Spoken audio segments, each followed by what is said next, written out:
Hi, I'm Dave Staples from Hanover, New Hampshire, and I've got two questions for you.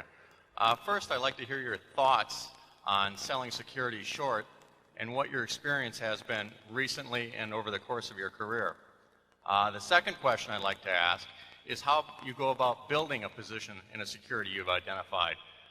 Using USG as a recent example, I believe you bought most of your shares at between $14 and $15 a share. But certainly you must have thought it was a reasonable investment at 18 or 19. Why was 14 and 15 the magic number? And now that it's dropped to around 12, do you continue to build your position? How do you decide what your ultimate position is going to be? Well, we can't talk about any specific security. So our buying techniques depend very much on the kind of security we're dealing in. Sometimes it's a security that might take many, many months to acquire, and other times you can do it very quickly, and sometimes it may pay to pay up, and other times it doesn't. And the truth is you never know exactly what the right technique is to use as you're doing it, but you just use your best judgment based on past purchases. But we can't discuss any specific one. Short selling, it's an interesting item to study because it's ruined a lot of people. It is the sort of thing that you can go broke doing. Bob Wilson, there's famous stories about him and Resorts International. He didn't go broke doing. In fact, he's done very well subsequently. But being short something where your loss is unlimited is quite different than being long something that you've already paid for. And it's tempting.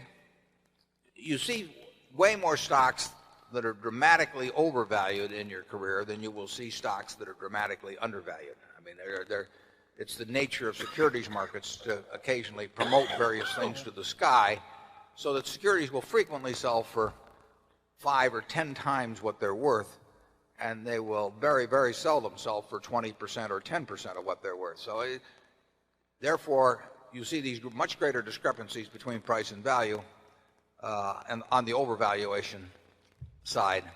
So you might think it's easier to make money on short selling. And all I can say is it hasn't been for me. I don't think it's been for Charlie.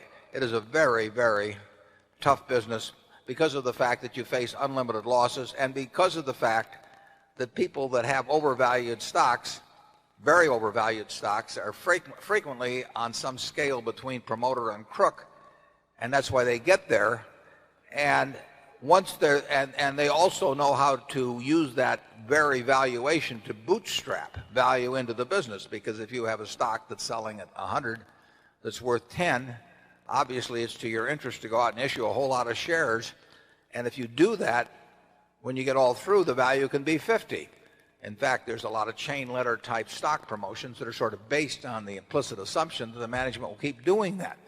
And if they do it once and build it to 50 by issuing a lot of shares at 100 when it's worth 10, now the value is 50, and people say, well, these guys are so good at that, let's pay 200 for it or 300, and then they can do it again and so on. It's not usually quite that clear in their minds, but that's the basic principle underlying a lot of stock promotions. And if you get caught up in one of those that is successful, you can run out of money before the promoter runs out of ideas. In the end, they almost always work. I mean, I would say that of the things that we have felt like shorting over the years, the batting average is very high in terms of eventual. They would work out very well eventually if you held them through.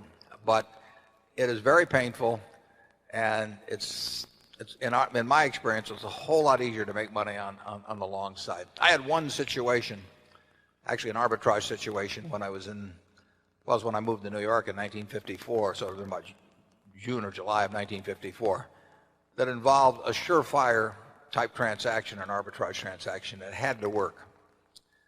But there was a technical wrinkle in it, and I was short something. And I felt like for a short period of time, I felt like Fanova was feeling last fall. I mean, it was very unpleasant. You can't make, in my view, you can't make really big money doing it because you can't expose yourself to the loss that that would be there if you did do it on a big scale. And Charlie, how about you? Well, Ben Franklin said if you want to be miserable, during Easter or something like that, he says borrow a lot of money to be repaid at Lent or something to that effect. And similarly, being short something, which keeps going up because somebody is promoting it in a half-crooked way and you keep losing and they call on you for more margin, it just isn't worth it to have that much irritation in your life. It isn't that hard to make money somewhere else with less irritation. It would never work on a Berkshire scale anyway. I mean, you could never do it for the kind of money that would be necessary to do it with in order to have a real effect on Berkshire's overall value. So it's not something we think about. It's interesting, though. I mean, I've got a copy of the New York Times from the day of the Northern Pacific corner, and that was a case where two opposing each owned over 50% of the Northern Pacific Company, Northern Pacific Railroad. And when two people each own over 50% of something, it's going to be interesting. And Northern Pacific on that day went from 170 to 1,000, and it was selling for cash because you had to actually have the certificates that day rather than the normal settlement date. And on the front page of the New York Times, which incidentally sold for a penny in those days, it's had a little more inflation than Coca-Cola, front page of the New York Times, right next to the story about it, it told about a brewer in Newark, New Jersey, who had gotten a margin call that day because of this, and he jumped into a vat of hot beer and died. And that's really never appealed to me as, the ending of a financial career.